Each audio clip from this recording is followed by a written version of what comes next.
Hello friends, I am Misty, and today I've brought the famous animation movie The Lion King for you. Let's dive into the story of how even lions can fight for power and kingdom. The movie starts with a scene of a jungle in Africa. The king of this jungle is a brave and just lion named Mufasa.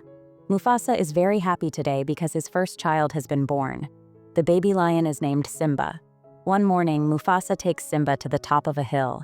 He shows Simba the vast kingdom spread as far as the eyes can see and says, "I am the king here, and after me, you will be the king. One day, you will have to rule this entire jungle." Simba is astonished, as the thought of ruling such a vast area excites and scares him at the same time. However, there is a desolate area in the jungle. Simba asks his father about that place, and Mufasa replies, "Never go there. That place is home to the hyenas, and they are very dangerous." After this, Mufasa takes Simba back home. The conspiracy begins. On their way back, Mufasa encounters his brother Scar. Scar is Mufasa's younger brother, and he is not at all happy about Simba's birth because he wanted to become the king himself. With Simba's birth, his chances of becoming the king are gone. Simba talks to his uncle for a while and tells him, "I toured the entire jungle with my father. One day, I'll be the king here. Then, even though I'm younger than you, you'll have to obey me." Scar cunningly replies, "Did you see that desolate place?" Simba says, "No, my father forbade me from going there." Scar then says, "All the grown-ups have been there. You've been forbidden because you're still a child." Simba, being called a child, dislikes it and decides to prove otherwise. He tricks the bird Zazu, his father's messenger, and goes to that forbidden area with his friend Nala. Simba and Nala wander into the forbidden area while playing. There, they see the carcasses and bones of dead elephants. Suddenly, a group of ferocious hyenas surrounds them. At that moment, Zazu arrives and informs the hyena's leader, "This is Simba, Mufasa's son, the future king. If you harm him, Mufasa will not spare you." However, the hyenas ignore Zazu's warning. Just then, Mufasa arrives. With one roar, all the hyenas are terrified. Mufasa fights them off and throws them far away. He warns the hyena leader, "If anyone even tries to scare my son again, I will kill them all." The hyena leader apologizes and promises never to make such a mistake again. After Mufasa leaves, Scar meets the hyena leader. He says, "Kill Mufasa's son by any means necessary. If I become the king, I will allow you to hunt freely in the jungle." Scar also conspires to kill Mufasa along with Simba. The hyenas agree to Scar's sinister plan. The next morning, Scar took Simba to the peak of a towering hill and said, "The louder you roar here, the stronger you will become." Trusting his uncle, Simba began roaring with all his might. But unbeknownst to him, this was all part of Scar and the hyenas' sinister plan. Suddenly, a massive herd of wild buffalo was unleashed into the valley. Simba, caught in the chaos, ran with all his strength, but the stampeding buffalo relentlessly pursued him. Meanwhile, Scar rushed to his brother Mufasa with fake urgency. "Simba is trapped amidst a herd of buffalo. If you don't go now, we will lose him forever." Mufasa, without a second thought, ran to save his son. By the time he arrived, Simba had climbed onto a dry tree branch out of sheer desperation. Risking everything, Mufasa reached the tree and with great effort, placed Simba on a safe ledge. Exhausted, he attempted to climb back up himself, where Scar stood waiting above. Reaching out for help, Mufasa called to Scar, "Brother, help me up!" But Scar, with a sinister glint in his eyes, struck Mufasa's paw, sending him plummeting down the cliff. Mufasa fell into the merciless stampede below and was trampled to death. As the dust settled and the buffalo departed, Simba rushed to his father's lifeless body. He nudged him, calling out for his father to wake up, but there was no response.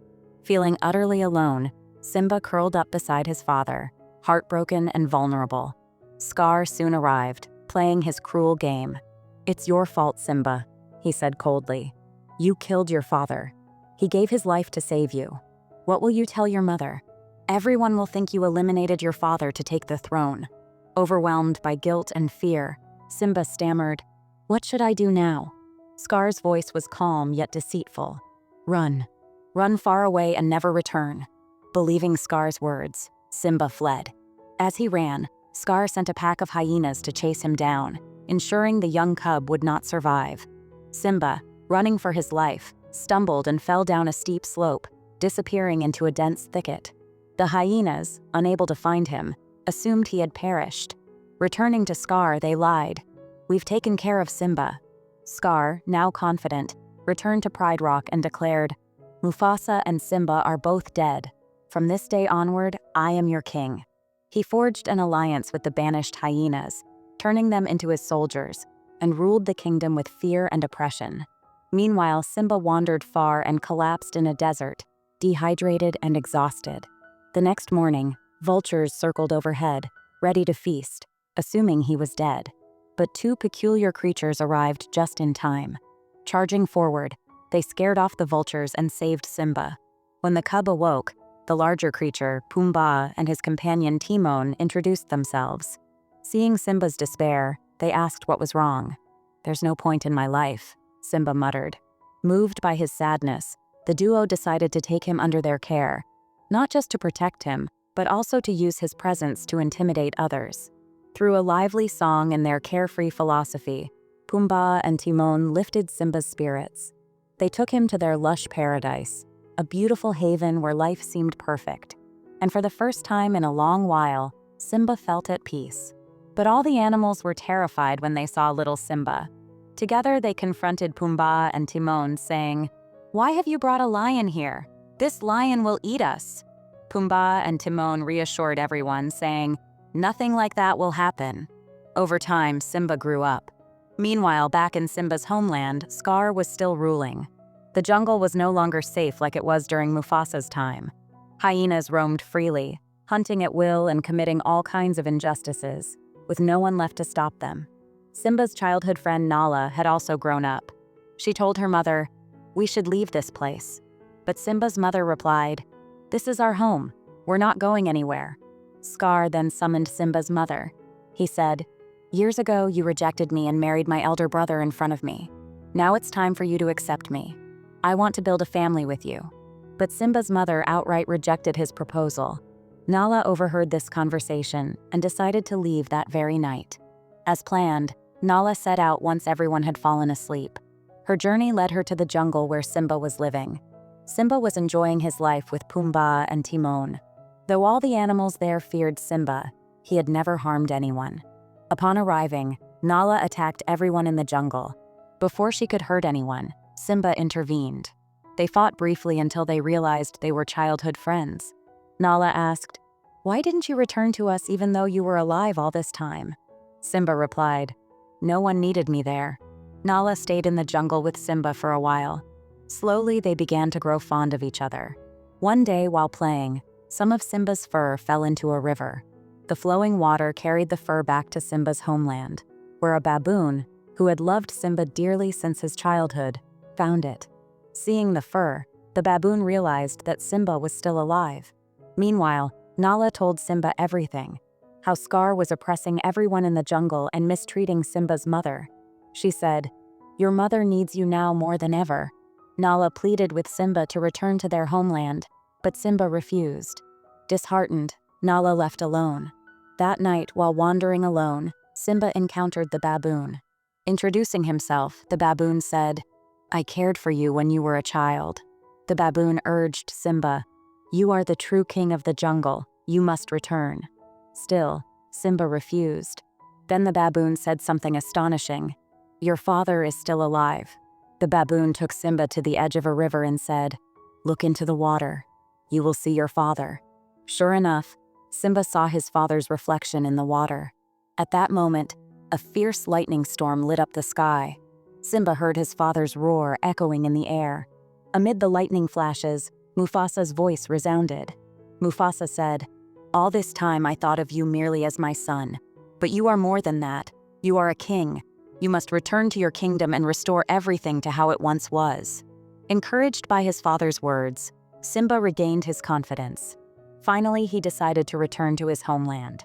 On his way back home, Simba encounters Nala once again.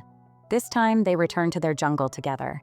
After all these years, they find that the once familiar jungle has completely changed. There is no clean water, nor are there any animals left. Most creatures have fled due to Scar's tyranny. As far as the eye can see, only hyenas roam the land. Meanwhile, Scar is forcefully trying to make Simba's mother comply with his wishes. Seeing this, Simba lets out a powerful roar. Scar is shocked to see Simba, as he had believed Simba was dead. Simba's mother is overjoyed to see him alive. All the animals of the jungle rally around Simba. Despite all this, Scar accuses Simba, saying, "You're the one who killed your father." Simba replies, "I never killed my father. It was your trap that caused his death." During the heated argument, Scar leads Simba to the edge of a cliff. Simba almost falls off the cliff. At that very moment, lightning strikes the sky, igniting trees below. Scar sneers. "I've seen this scene before. Years ago, your father begged for his life, just as helpless as you are now. I was the one who pushed him to his death." Simba finally learns the truth, that it was his uncle who killed his father. Overcome with rage, Simba bites Scar's head and pulls himself back up. A fierce battle ensues between the two. At the same time, all the animals loyal to Simba begin fighting the hyenas. Scar's side quickly starts to lose. Scar attempts to flee to the top of a mountain, but with fire surrounding him, there is no way out. Simba catches up to Scar. Realizing his time is up, Scar tries to shift all the blame onto the hyenas, saying, "It was all their fault." Simba responds, "Do you see how vile you are? You betrayed not only my father and me, but also the hyenas who trusted you. But I am not like you. I won't kill you. You are free to leave peacefully." But would Scar accept defeat so easily? Of course not. From the burning ashes, Scar grabs some embers and throws them into Simba's eyes, attacking him. Simba recovers quickly and retaliates. By now, Simba is a young and powerful lion, and Scar cannot hold his ground for long. Eventually, Scar falls off the mountain, landing in the midst of the hyenas. Enraged, the hyenas surround him, saying, "You betrayed us too." Together, they attack Scar, and he meets his end. Rain begins to pour, extinguishing the fire. A few months later, the jungle is restored to its former glory, filled with animals, lush greenery, and peace. Simba is now the king of the jungle. The animals that had fled return once again. By this time, Simba has married Nala, and they soon have a son. The baboon ceremonially presents Simba's son to everyone, just as it had once presented Simba, and this is how the movie ends.